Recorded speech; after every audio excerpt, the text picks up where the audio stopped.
안녕하세요. 저는 며느리 하나 때문에 화나고 기가 막힌 사건들을 많이 겪으면서 영원히 가족들 곁에서 추방시켜버린 60대 후반의 여자입니다. 지금도 며느리를 떠올리면 이가 갈릴 만큼 치가 떨리는 며느리가 있었어요. 남편과 아들 하나, 딸 하나 키우면서 정말 여러 풍파를 겪었지만 며느리 때문에 겪었던 일들도 너무 힘들었습니다. 저는 남편과 결혼해서 자식 둘을 낳고 사는 동안은 정말 행복했답니다. 하지만 남편이 멀쩡한 직장을 그만두고 사업에 발을 들인 순간부터 제 인생엔 지옥이 펼쳐졌어요. 2층 벽돌집에서 시작한 살림이었는데 남편 사업이 갑자기 휘청거리면서 큰아들이 초등학교 5학년이 되던 해 완전히 주저앉은 겁니다. 온 집안에 냉장고, 소파, TV 할 것 없이 다 빨간 딱지가 붙어 있었어요. 그때 전 남편을 제일 많이 원망했습니다. 왜냐하면 자식들 데리고 갈 곳도 없고 당장 끼니를 걱정해야 될 정도였으니까요. 어떻게든 살아보려고 저와 남편은 양가에 손을 벌렸습니다. 여기저기 돈을 빌리려고 애원하는 제 모습이 너무 처량해서 그날 저녁 남편을 탓하면서 울었습니다. 이 사람아, 내가 사업 무리하게 하지 말라고 했지? 왜 내 말을 안 들어서 이 사단을 만들어? 우리 자식들 다 굶어 죽게 생겼어. 이제 어떡할 거야? 내가 정말 당신한테 미안해. 내가 어떻게든 방법을 찾아볼게. 여보, 조금만 버텨줘. 남편은 제가 울면서 화낼 때마다 저만큼이나 눈물을 흘리면서 미안하다는 말만 반복했어요. 그리고 다시 재기하겠다고 하면서 굳은 결심까지 했었죠. 너무 많은 곳에서 돈을 빌리다 보니까 늘 빚독촉에 시달렸어요. 그중에 친정은 저를 딸로 보지 않는 것 같았습니다. 남보다 더 지독하게 저한테 독촉 전화를 하시던 분이 바로 저희 엄마였습니다. 너 돈 언제 갚을 거야? 그게 어떤 돈인지 알아? 대체 언제 줄 건데? 엄마, 조금만 기다려줘. 나 지금 너무 힘들어서 그래. 내가 3개월이나 기다려줬잖아. 언제까지 기다리란 말이야? 나도 정말 힘들어서 그래. 제발 좀 기다려줘. 너 반드시 내 돈부터 갚어. 피도 눈물도 없는 엄마의 전화에 저는 힘들었습니다. 게다가 시댁에서도 매일같이 돈 갚으라는 전화를 일상처럼 해왔어요. 심지어 신우까지 전화해서 집안에 돈을 숨겨두고 안 갚는 거냐면서 괜한 트집까지 잡더라고요. 정말 독촉 전화에 질려서 언제까지 이렇게 살 수 없다고 결심했어요. 그때부터 남편은 막노동을 뛰면서 이렇게 돈을 벌기 시작했고 저도 밑바닥부터 일을 하면서 악자까지 돈을 벌기 시작했습니다. 그리고 돈이 생기면 주변의 빚부터 갚아나갔어요. 저와 남편이 그렇게 정신없이 빚을 갚느라 맞벌이로 하루 종일 일만 했었죠. 그래도 큰아들 성민이가 부모를 위해 항상 여동생을 챙기고 숙제도 도와주는 정말 착한 아이였습니다. 그래서 저와 남편은 아들 덕분에 맞벌이 부부로 살 수 있었어요. 심지어 아들은 사춘기 때도 사고 한 번 안 치고 조용히 넘어갔어요. 항상 저와 남편이 집에 들어오면 아들이 와서 저한테 말했습니다. 엄마, 오늘도 힘드셨죠? 제가 어깨 주물러 드릴게요. 우리 성민이가 엄마 어깨 주물러 주려고? 아이고, 고마워라. 너도 네 공부한다고 힘들 텐데 괜히 엄마 기다리지 말고 얼른 자. 저보다 엄마가 더 힘드시잖아요. 제 걱정은 마세요. 정말 이런 말들로 저를 안심시켜주던 아들이었습니다. 게다가 학교 다닐 때 공부도 전교에서 5등 안에 들었고 전교 회장까지 할 정도로 리더십도 있는 아이였어요. 따로 가르친 것도 없는데 아들은 공부를 잘하는 편에 속했습니다. 그러다 남편과 저는 노력 끝에 개인적인 빚을 다 갚을 수 있었고 그때 제 나이가 거의 50이 넘어가더군요. 그리고 그 후 어떤 일을 시작했냐면 만두 가게를 개업하게 됐어요. 남편은 오랫동안 건설 쪽에서 일하더니 기술자가 돼버렸어요. 그래서 남편은 계속해서 건설 쪽에서 일을 하기 시작했죠. 그 후 좀 더 안정적으로 살 수 있게 됐습니다. 우리 자식들도 자기 밥그릇 잘 찾아가면서 의젓하게 커졌고요. 아들은 대학 졸업 후 중견기업에 입사해서 무역회사에 입사했습니다. 딸은 초등학교 선생님이 돼서 아이들을 가르쳤습니다. 주변에서 자식 농사 참 잘했다면서 저를 부러워했습니다. 그런 아들이 30 초반에 결혼한다며 여자를 데리고 왔었어요. 아들보다 3살 어린데 키가 무려 172나 돼서 굉장히 늘씬하고 키도 커서 처음에는 무슨 모델인 줄 알았어요. 아들이 처음으로 소개시켜준 여자니까 저도 좋게 보려고 노력했어요. 그러다 상견례를 하게 됐는데 저는 며느리 집안을 보고 당황스러웠습니다. 특히 안사돈이 푼수인가 싶을 만큼 말이 많았어요. 그날도 저한테 이런 말을 했거든요. 저희 집안 얘긴 대충 들으셨나요? 예? 어떤 얘기요? 우리 딸이 워낙 겸손해서 말을 안 했나 보네요.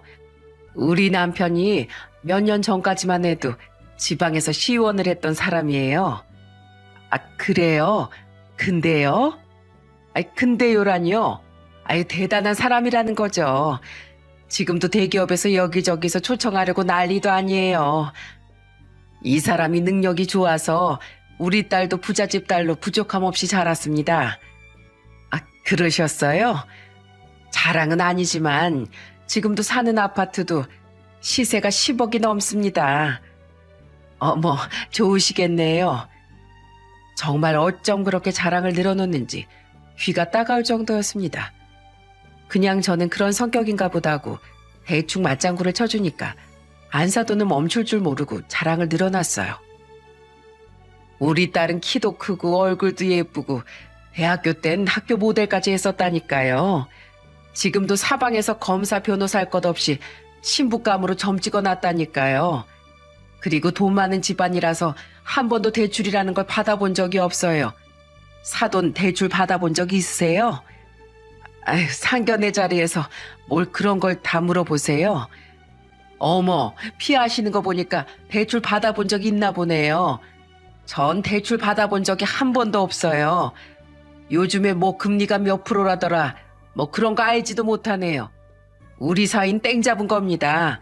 어디서 우리 딸 같은 사람 못 만납니다. 정말 20분 내내 그렇게 자랑만 늘어놓는데 이게 무슨 자리인가 싶었습니다. 나쁜 사람들 같지 않았는데 자기 잘난 맛에 사는 사람들 같아서 괜히 오기가 생겼어요. 그래서 저도 아들 자랑을 늘어놓으며 말했습니다. 우리 아들도 꿀릴 거 없습니다. 우리 아들도 상위권에서 놀던 애였어요. 반장도 놓쳐본 적이 없고 고등학교 땐 정교 회장까지 했었다니까요. 우리 아들도 사방에서 데려가려고 저한테 얼마나 전화를 많이 한 줄 아세요? 능력 좋고 인물 좋은 우리 아들을 사이로 맞이하셔서 좋으시죠? 우리 둘 다 경사인 것 같은데 좋은 게 좋은 거네요. 그때부터 은근슬쩍 기싸움이 시작된 거예요. 처음엔 똑같은 사람 되고 싶지 않아 피했는데 점점 우리 아들을 깔보는 그런 눈치라서 저도 한마디 했던 겁니다. 아마 그때 안사돈은 제가 보통 여자 아니라는 걸 알았을 거예요. 남편이 사업 망해서 밑바닥부터 걸어온 제가 뭐가 겁났겠어요. 여자 얘기를 포기하고 남자들만 하는 일도 서슴없이 하면서 하수구 치우는 일까지도 직접 다 했습니다. 그래서 저는 아들 길을 세워주려고 저런 말을 했던 거예요. 그렇게 겨우 아이들 결혼을 성사시켰어요. 그때만 해도 며느리가 시댁에 잘하려고 서툴지만 노력하는 모습들이 있었거든요. 결혼하고 첫 제 생일 땐 꽃다발을 사와가지고 제 생일을 축하해주면서 말했습니다. 어머님, 생신 축하드려요. 아니 이게 웬 꽃다발이야. 아이고 예뻐라. 일어나 꽃다발 받으면 기분 좋잖아요. 생신 진심으로 축하드려요. 꽃다발을 주면서 저렇게 말해주는 며느리가 그저 예뻐 보였어요. 그리고 한여름엔 남편과 절 데리고 백숙을 사 먹으러 가기도 했습니다. 그때 며느리가 남편한테 닭다리를 덜어주면서 말했어요. 아버님, 일 힘드시지 않으세요? 이것 좀 드셔보세요. 난 됐어. 너나 더 챙겨 먹어. 여리여리 해가지고 나보다 네가 더 걱정이다. 전 이래 보여도 엄청 튼튼해요. 그러니까 제 걱정 마시고 아버님 잘 챙겨 드세요. 며느리 덕분에 보양식도 챙겨 먹네. 제가 해드려야 하는데 아시다시피 제가 일이 좀 바빠서요. 내년엔 제가 꼭 직접 해드릴게요. 그래도 여기가 백숙 잘하는 집으로 유명해요. 그래, 내 입맛에 딱이다. 며느린 이때만 해도 정말 말 한마디로 천냥빚을 갚는 사람이었어요. 일에 열정적이었던 며느리가 바쁜 와중에도 집안 행사는 꼭 챙겼었거든요. 하지만 이런 며느리가 변하기 시작한 시점이 있었습니다. 결혼하고 3년 뒤에 며느리가 임신을 한 거예요. 출산이 임박했을 때 며느리가 회사에 육아휴직을 냈습니다. 그때 저는 아들이 좋아하는 볶은 김치와 나물, 홍어 무침을 만들어서 아들 집에 간 적이 있었어요. 아들하고 며느리를 위해 저는 저녁상을 차렸습니다. 그때 저는 며느리가 입맛이 없다길래 전복죽도 준비했었죠. 그때 저는 아들과 며느리를 부르면서 말했어요. 둘 다 어서 밥부터 먹어. 내가 며느리 주려고 전복죽도 끓였어. 한술 좀 먹어봐. 요즘 입맛이 없다면서 그럴 땐 이게 최고야. 그런데 그 순간 며느리가 코를 딱 잡더니 질색하는 목소리로 소리쳤습니다. 아, 이게 뭐야? 여보, 저거 홍어 무침 치워. 이걸 어떻게 인간이 먹어? 이게 왜? 홍어가 얼마나 맛있는데? 내 말 안 들려? 냄새 난다고 빨리 치우라고. 왜 그래? 우리 어머니가 힘들게 만들어 오셨는데. 지금 냄새 때문에 토할 것 같다고. 저 볶은 김치는 또 뭐야? 그러더니 며느리가 잔뜩 화를 내더니 홍어랑 볶은 김치를 설거지통에 던져버렸어요. 임신 중에 예민한 건 알겠지만 어떻게 시애미가 보는 앞에서 반찬을 버릴 수 있나요? 정말 한마디 해주고 싶었지만 혹시라도 뱃속 아이한테 문제가 생길까봐 저는 꾹 참았어요. 그리고 아들한테 한숨을 쉬면서 말했습니다. 아휴, 아들, 나 갈란다. 왜요? 어머니 식사 좀 하고 가세요. 아니다. 내가 있으면 며느리가 더 불편할 거 아니야. 그냥 둘이 편히 먹어. 제 말에 아들은 며느리한테 화를 냈어요. 당신 어머니한테 빨리 죄송하다고 말씀드려. 내가 왜? 나 지금 태어나서 홍어무침 먹어본 적이 없단 말이야. 맨날 집에서 스파게티랑 고기만 먹었는데 저런 걸 어떻게 먹어? 아주 진짜 귀족 나셨다. 귀족 나셨어. 그래서 네 입맛에 다 맞춰야 한다는 거야? 입맛은 서로 맞춰야지. 나한테 이래라 저래라 하지 마. 안 그래도 지금 임신해서 짜증나 죽겠는데 왜 난리야? 제가 거기 더 있다간 아들 부부가 싸울 것 같았어요. 그래서 저는 아들을 말리면서 말했습니다. 됐다. 아들, 나 가볼게. 그만하고 어서들 먹어. 저는 이날 처음으로 며느리한테 크게 실망했어요. 그리고 며느리는 씩씩한 아들을 출산하게 됐습니다. 그런데 몇 달 뒤 아들이랑 며느리가 저희 집을 찾아온 거예요. 남편은 손주까지 데리고 온 아들 부부를 엄청 반겼습니다. 그런데 그날 아들은 저한테 부탁을 하면서 말했어요. 어머니, 제가 한 6개월 정도 해외 지사로 파견을 나가게 됐어요. 꼭 제가 가야 하는 일인데 제가 없으면 아내가 많이 힘들어할 것 같아서요. 그래서 장모님한테 부탁했더니 장모님이 죽어도 애는 못 본다고 하셔서요. 저는 설마 싶었는데 옆에 서 있던 며느리까지 거들면서 말하는 겁니다. 어머님, 정말 죄송한데요. 우리 아들 좀 봐주시면 안 될까요? 이 나이에 애를 어떻게 봐. 나도 애 키운 지 몇십 년이 지났어. 저 정말 이 사람도 없이 혼자 아들 볼 자신이 없어요. 그리고 저도 회사 다시 복귀해야 되는데 어머님도 아시잖아요. 커리어 끊기면 나중에 회사에서 이도저도 안 돼요. 제가 한 달에 300만 원씩 드릴게요. 어머님 만두 팔아봤자 한 달에 300만 원도 못 버시잖아요. 그거 제가 드릴게요. 넌 가게 휴업이 쉬운 줄 알아? 나도 이제 빚 다 갚고 네 시아버지랑 여행도 다니고 노후 생활 좀 즐기려고 하는데 갑자기 애를 어떻게 봐? 다른 방법 찾아봐. 저는 그렇게 처음엔 거절했어요. 그랬더니 둘이서 일주일에 2-3번씩 찾아오는 거예요. 정말 포기를 모르고 찾아오는데 나중엔 손에 뭘 꼭 들고 왔더라고요. 어머님 좋아하시는 포도 사왔어요, 포도. 왜 자꾸 이런 걸 사와? 이래도 소용없으니까 괜한 돈 쓰지 마. 제가 단호하게 말하니까 며느리 나의 다른 방법으로 부탁했어요. 어머님, 제가 몸이 안 좋아서요. 제발 손주 좀 봐주세요. 이러다가 저 정말 죽을 것 같아요.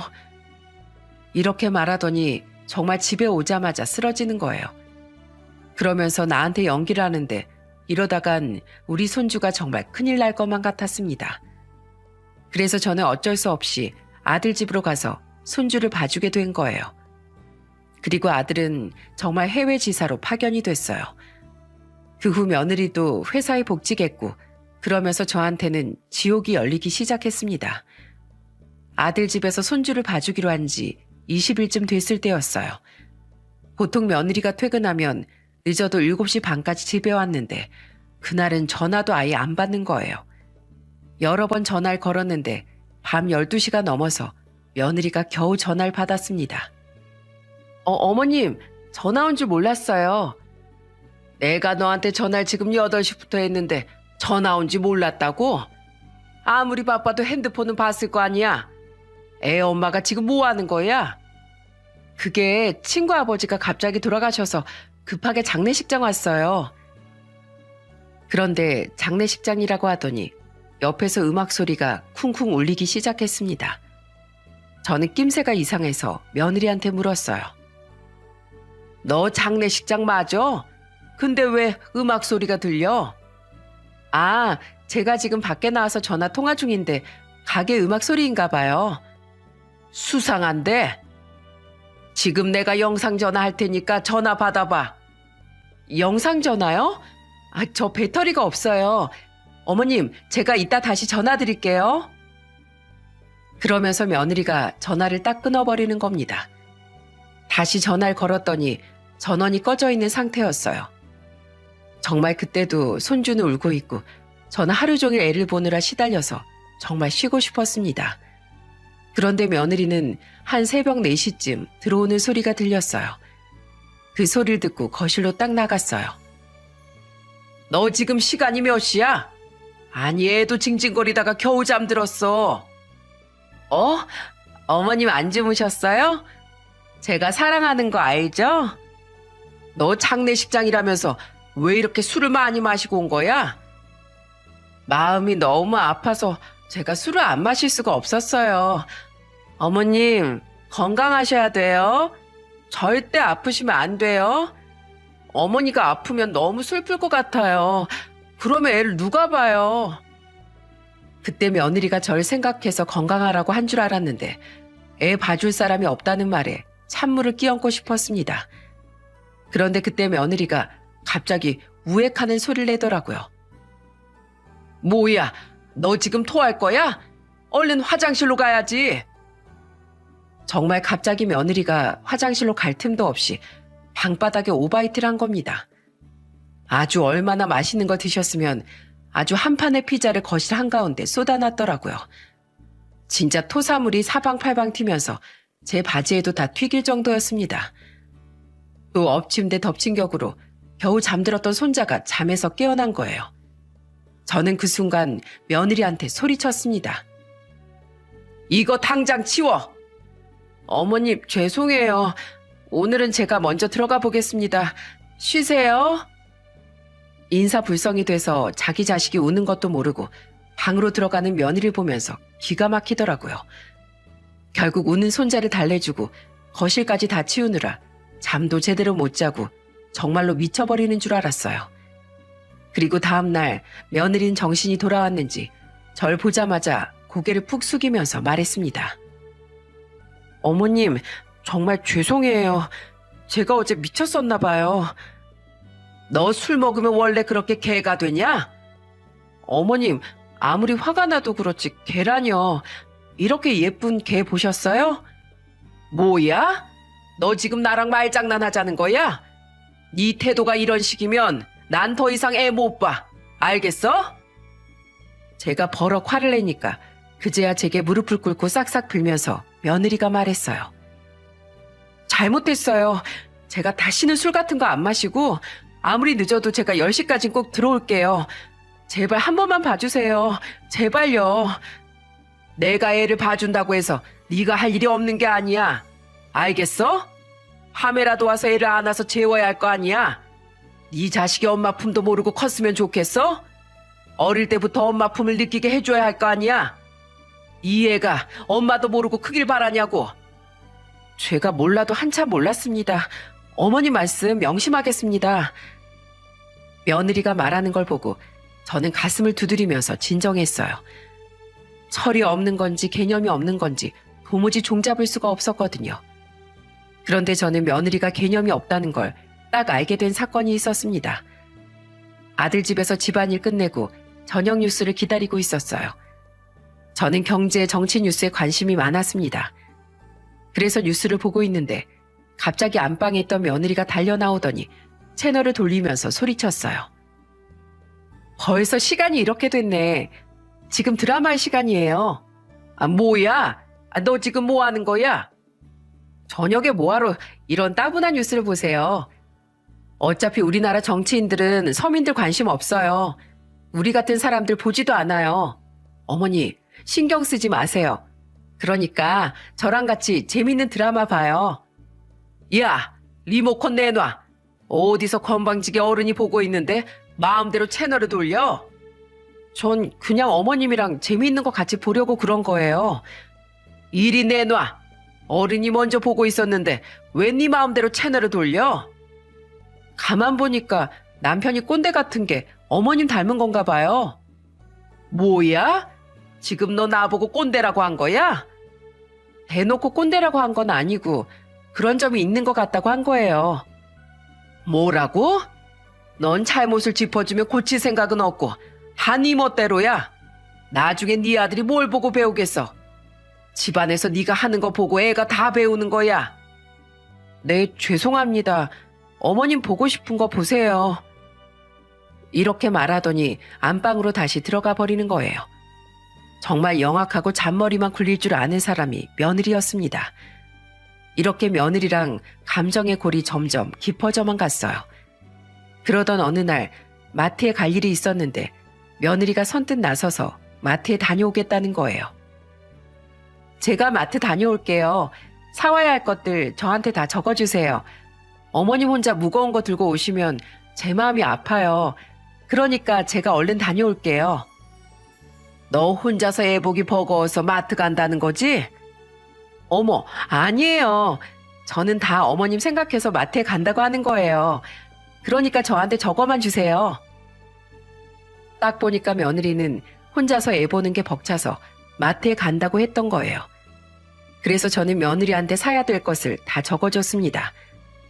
그런데 며느리가 마트에 간 뒤에 대파를 안 적어준 게 생각난 거예요. 그래서 며느리한테 바로 전화를 걸었습니다.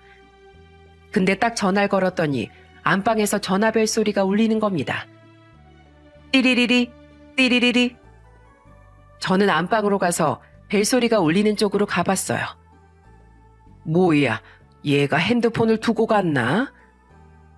저는 안방으로 가서 며느리 핸드폰을 보고 눈을 의심했습니다. 세상에 며느리가 저를 뭐라고 저장했는지 아시나요? 바로 재수탱이였어요. 이걸 보자마자 속에서 화가 끓어올랐습니다. 도대체 날 어떻게 생각하는 건지 너무 모욕적이었어요. 저는 며느리 오기만을 기다렸습니다. 그리고 한참 뒤에 아무것도 모르는 며느리가 들어오더니 절 보면서 말했어요.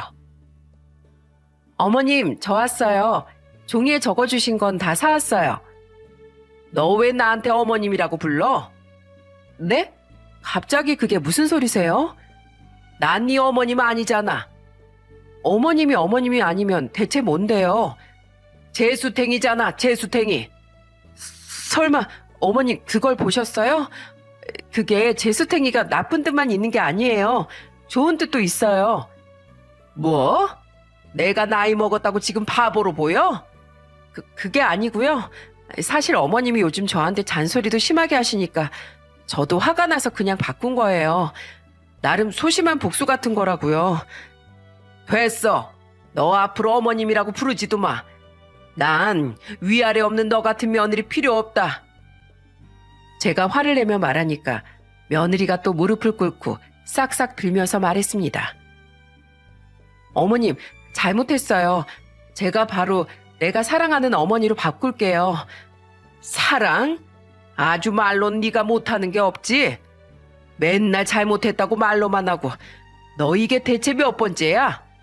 나라고 너한테 이렇게 잔소리 하고 싶은 줄 알아?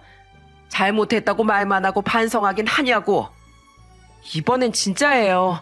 정말 제가 잘못했습니다. 됐어. 난 이제 네 진심 못 믿어. 네 친정엄마한테 부탁하던지 다른 사람을 아예 구하던지 해서 네가 직접 네 새끼 책임져. 그게 무슨 말씀이세요? 어머님 이대로 가시면 전 어떡해요? 이거 안 놔? 잡지 말어. 어디서 어머님 타령이야? 이거 놔. 저는 그동안 참았던 게 다 폭발하는 순간이었어요. 그래서 손 주고 뭐고 짐을 다 챙겨서 아들 집을 나와버렸습니다. 그리고 며느리 전화도 일부러 아예 안 받았어요. 그랬더니 다음날 며느리가 손주를 데리고 온 겁니다. 짐을 한 보따리 싸왔는데 남편은 며느리가 애를 데리고 왔으니까 문을 열어준 거죠. 며느리는 아무 일도 없었다는 듯이 말했어요. 어머님, 아버님, 하나밖에 없는 며느리 왔어요. 저는 며느리가 와도 신경도 안 썼습니다.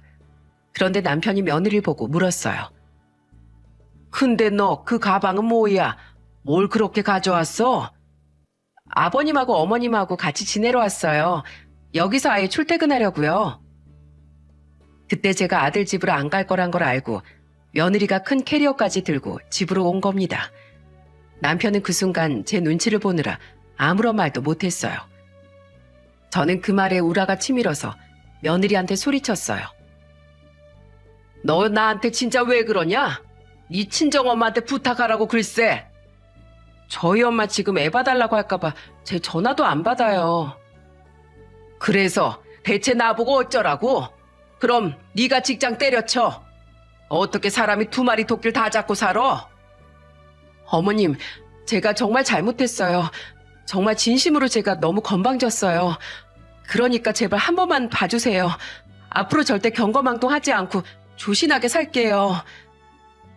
며느리가 눈물을 뚝뚝 흘리면서 말하니까 남편은 갑자기 마음이 약해져서 며느리를 위로하는 거예요. 그러면서 저한테 남편이 이런 말을 했어요. 애들이 잘 살아보려고 애쓰는데 우리가 좀 이해해 주자. 일자리 지켜야 우리 손주도 잘 키우지. 당신도 마음 풀어. 정말 남편은 누구 편인지 황당했어요. 그러더니 며느리랑 소주 한 잔까지 하는데 진짜 듣기 싫어 죽는 줄 알았습니다. 정말 손자가 조금만 더 컸어도 저도 단호하게 나갔을 거예요. 그런데 며느리랑 같이 손주 얼굴을 보니까 꼬질꼬질한 게 누가 보면 부모도 없는 애라고 생각하겠더군요. 정신머리가 썩어 빠진 며느리한테 우리 손주를 맡기면 정말 무슨 사단이 날 것 같았습니다. 그래서 결국 저는 손주를 다시 돌보기 시작했어요. 아들도 잠시 한국에 들어와서 저한테 사과를 하며 말했어요. 엄마, 이 사람이 뭘 몰라서 그래요. 죄송해요. 이번에 정말 제대로 배웠을 거예요. 난 한 번만 더 이런 일 있으면 가만히 안 있을 거야. 옆에서 며느리도 고개를 푹 숙이면서 잘못했다는 말만 되뇌었습니다. 그래서 정말 이번 일을 계기로 며느리도 정신 차리는 줄 알았어요. 하지만 3살 버릇이 80까지 간다는데 사람이 쉽게 변하겠나요? 저는 손주를 위해 결국 다시 아들 집으로 갔는데 그 순간부터 며느리랑 또 지지고 볶고 난리도 아니었습니다. 그러던 어느 날 며느리가 너무 손주를 뒷전으로 두고 일만 하길래 제가 한 소리 했었어요. 결국 그날도 서로 얼굴 붉히면서 각자 방으로 들어갔습니다. 하루도 조용할 날이 없었는데 그날은 정말 며느리의 밑바닥을 보고 말았어요. 그때 저는 잠을 자다가 목이 말라서 주방으로 갔습니다. 그런데 안방문이 살짝 열려 있었는데 며느리가 누군가하고 통화를 하고 있는 거예요. 그런데 며느리가 전화에 대고 이런 말을 하고 있는 겁니다. 우리 어머님? 내가 잘못했다고 몇 번 빌고 무릎 꿇으면 마음이 여려서 금방 용서해준다니까. 그래서 지금도 우리 집에 와 있어. 실수하면 눈물 몇 번 흘려주면 다 끝나. 내가 배고프다고 하면 음식도 해주시고 아프다고 하면 죽도 해주고 완전 그냥 호구야 호구. 에이, 그러니까 엄마 나 아무 걱정하지 마. 와, 그 통화를 듣고 뒤통수를 세게 얻어맞은 기분이었습니다. 정말 손주를 사랑하는 마음으로 봐주고 있던 건데 저를 호구라고 생각하고 있던 거예요. 너무 화가 나서 안방문을 벌컥 열면서 소리쳤습니다. 이야, 넌 진짜 기본이 안 된 년이구나. 어머니, 그 엄마의 그 딸이라고 아주 전화 이리 내놔. 저는 며느리 전화를 뺏어들고 안사돈한테 소리쳤어요. 안사돈, 딸을 대체 어떻게 키운 겁니까?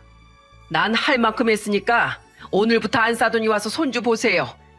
엉망진창의 기본도 안 된 안사돈 딸까지 다 제대로 키우시라고요. 이렇게 소리치고 전화를 끊어버렸습니다.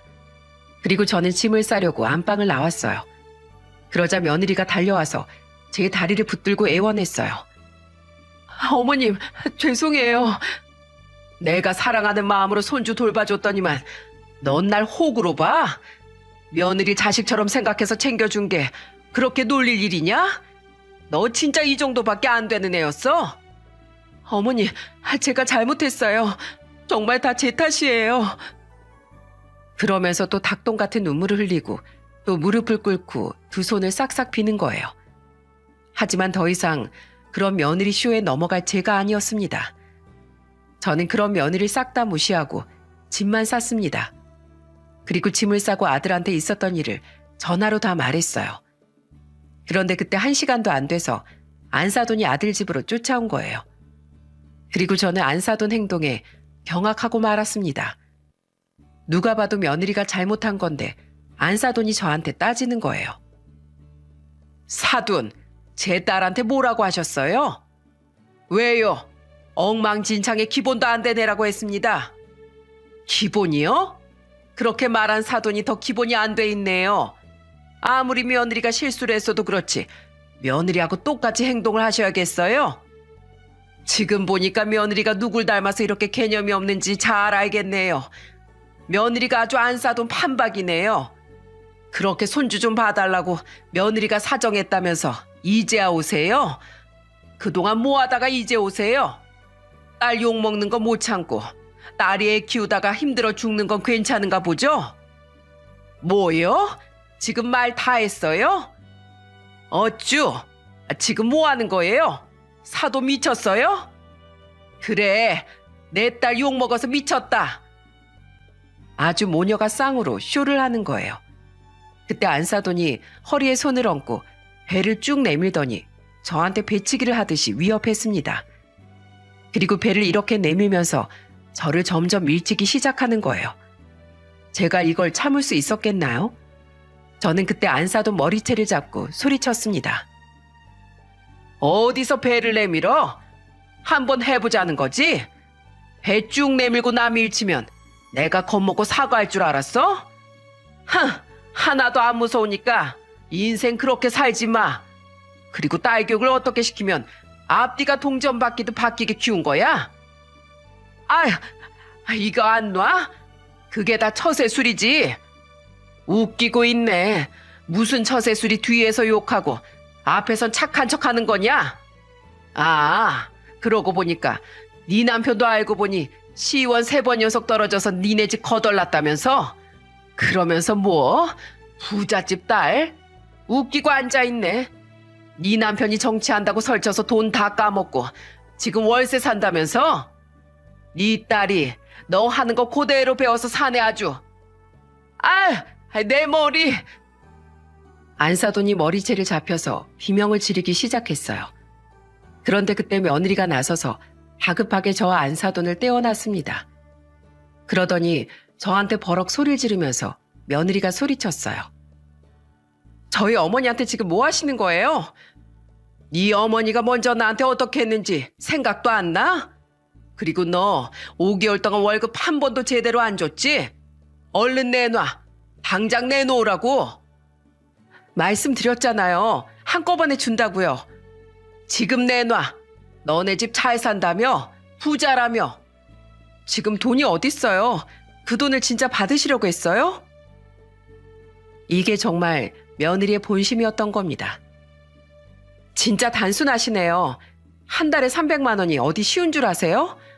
요즘 세상에 어떤 시어머니가 손주 봐준다고 용돈을 받아요. 그래도 그동안 애써준 거 생각해서 제가 어머님 분수에 맞게 10만 원씩 해서 50만 원 드릴게요.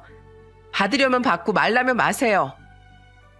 그러더니 며느리가 화장대 밑에서 50만 원을 갖고 오는 거예요. 그리고 제 손에 억지로 돈을 쥐어줬어요. 와, 그걸 받고 저는 이대로 넘어갈 수가 없었습니다. 그때 저는 며느리 머리채를 잡아 안사돈 옆에 패대기를 쳤어요.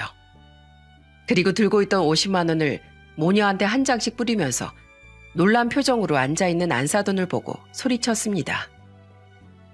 이것 봐. 딸 교육을 제대로 안 시키니까 이런 식으로 살지. 이 돈으로 가정교육이나 제대로 받고 와. 자! 저는 돈을 한 장씩 얼굴에 뿌리면서 소리쳤어요. 자, 첫 번째, 앞에서 못할 말은 뒤에서도 하지 않는다. 두 번째, 술 마시고 개가 될 거면 술은 입에도 되지 않는다. 세 번째, 사람이 잘해주면 고마운 줄 알아라. 네 번째, 생각해서 호의를 베풀면 당연하다고 생각하지 않는다. 다섯 번째, 엄마가 됐으면 희생을 감수해라. 이걸 꼭 내 입으로 말해줘야 알아? 대체 집에서 뭘 배우고 큰 거야? 배운 게 없으면 지금이라도 서점 가서 도덕책이나 읽어. 이렇게 소리치면서 돈을 두 모녀 얼굴 위로 뿌려버렸습니다. 그러자 안사돈은 정말로 제 눈도 못 마주치고 있었어요. 그동안 험한 일 해오면서 제 손아귀 힘이 여자들보다도 센 편이었거든요. 그래서 그날 그 개념 없는 두 모녀를 한 방에 제압할 수 있었답니다. 그리고 저는 시원하게 내뱉고 짐을 챙겨서 집으로 왔어요. 그리고 아들한테 다급한 전화가 걸려왔습니다. 엄마, 괜찮아요? 지금 집에 가셨다면서요? 그래, 나 정말 더 이상은 못 해먹겠다. 제가 회사에 말해서 좀 더 빨리 한국으로 복귀하겠습니다. 그리고 그동안 아내가 알아서 하라고 저도 신신당부했어요. 그러니까 손주 생각 말고 집에 쉬세요. 그때 아들은 한 2주 정도 일정을 당겨서 한국으로 돌아왔어요. 그리고 들어보니까 아들이 오기 전까지는 베이비시터가 며느리를 도와 애를 돌본다고 하더군요. 그래서 저는 아예 신경도 안 썼어요. 그 후 아들이 한국에 오자마자 저를 제일 먼저 찾아왔더라고요. 어머니, 죄송해요. 제가 해외로 일하러 가는 게 아니었는데 일 때문에 어쩔 수가 없었어요. 고생 너무 많으셨어요. 그리고 이거 받으세요. 그 사람이 주기로 한 돈은 안 줬다면서요? 됐어. 네가 외국 나가서 힘들게 번 돈 내가 어떻게 받아. 애초에 돈 받을 생각도 없었어. 하도 며느리가 미워서 달라고 한 거야. 그리고 앞으로 네 마누라 내 눈에 띄게 하지 마라. 뭘 하든 난 신경 안 쓸 테니까 앞으로 너 혼자 집으로 와. 알았어? 난 걔가 더 이상 보고 싶지 않다. 네, 어머니. 정말 죄송해요. 아들은 괜히 저한테 사과했어요. 그리고 제가 안 받은 월급을 자기가 마음대로 제 통장에 입금시켰더라고요. 그렇게 아들이 잘 타일러 보겠다고 집을 떠난 뒤에 정말 큰 사단이 벌어졌습니다. 바로 저 사건이 터진 지 2달도 안 돼서 아들하고 며느리가 이혼을 하게 된 겁니다. 저는 아들한테 그동안 며느리가 했던 행동을 듣고 정말 기가 찼어요. 안사돈은 아예 손주를 봐줄 생각이 없었던 거예요. 그리고 베이비시터를 겨우 구했는데 며느리가 그 시터한테 아주 갑질을 한 겁니다. 애가 울면 며느리가 시터한테 소리를 지르면서 말했다고 했어요. 아니, 애를 왜 울려요? 빨리 좀 달래봐요. 시끄러워 죽겠네 정말. 심지어 애가 너무 보채고 운다면서 친정에 가버리기까지 했다고 했어요. 결국 아들은 책임감 없고 이기적인 며느리 행동 때문에 이혼을 통보했던 겁니다. 심지어 자기는 애 못 키운다고 애를 아들한테 떠넘기기까지 했어요. 결국 손자는 버려진 거나 마찬가지라 제 마음이 얼마나 아팠는지 모릅니다. 그래서 아들과 며느리가 이혼 절차를 밟고 있었는데 사고가 터진 거예요. 며느리가 정신적으로 스트레스를 주니까 베이비시터가 월급 받은 상태에서 문자로 며느리한테 그만두겠다면서 통보를 한 겁니다. 그런데 여기서 더 웃긴 건 며느리의 행동이었어요. 시터가 갑자기 그만둔 걸 알면서도 집으로 가지도 않고 아들이 전화를 안 받으니까 저한테 전화를 한 거예요. 지금 베이비시터가 그만둔다고 문자를 보냈는데 아무래도 애가 혼자 울고 있는 것 같아요. 빨리 어머니가 좀 가보셔야 될 것 같은데요. 뭐? 아니 그런 일이 있으면 네가 당장 조퇴라도 해서 가봐야 할 거 아니야? 전 이래야 되는데 어딜 가요? 넌 자식이 먼저지 회사가 먼저야? 저는 너무 화가 나서 이성을 잃었어요. 곧장 아들 집으로 가서 손자를 보려고 했죠. 다행스럽게 집에 가보니까 베이비시터는 손주를 보고 있더라고요. 문자로 통보했지만 손주가 마음이 걸려 누가 오기를 기다렸던 겁니다. 그리고 베이비시터는 저를 보고 치를 떨면서 말했어요. 살다 그런 여자 처음 봅니다. 자기 새끼 내팽개치고 맨날 놀러 다녀요. 술을 얼마나 마시는지 원. 저런 사람은 엄마 자격도 없어요. 제가 그래도 문자로 통보했으면 당연히 엄마가 달려와야 하는 거 아니에요? 아무튼 전 더 이상 여기서 일 못해요. 전 갈 테니까 알아서 보세요. 품에 안은 손주가 얼마나 울었는지 눈이 퉁퉁 부어 있었어요. 멀쩡하게 부모다 살아있는 애가 아주 거짓골로 있는 걸 보고 참을 수가 없었습니다. 그래서 저는 집에 있던 며느리 명함을 보고 며느리 회사로 찾아갔어요. 엘리베이터를 타고 올라가서 저는 손자를 업고 사무실로 들어가면서 소리쳤습니다. 고상미 어딨어? 고상미 대리 나와. 네가 버린 새끼 왔어. 당장 나와서 네 새끼 봐야지. 저는 고래고래 소리를 질렀어요. 그 사무실에 있던 상무, 대표까지 다 나와서 쳐다봤습니다. 그리고 저 멀리서 아주 얼굴이 빨개진 채 며느리가 어쩔 줄 몰라 하면서 달려나왔어요. 그래서 저는 며느리를 보고 소리쳤습니다. 저기 있네, 고상미. 제가 오늘 저 여자가 어떤 여잔지 정체를 제대로 한번 알려드릴게요. 애는 시애미한테 맡겨놓고 허구한 날 술 처먹고 다니고 자기 잘난 맛에 사는 여자가 저 여자입니다. 어머님, 대체 왜 그러세요? 제 밥줄 끊으려고 작정하셨어요? 우리 손주가 울고 있습니다. 자기 자식이 울어도 눈 하나 깜짝 안 하고 자기 망신 나간 것만 생각하는 여자가 저 고상미라고요.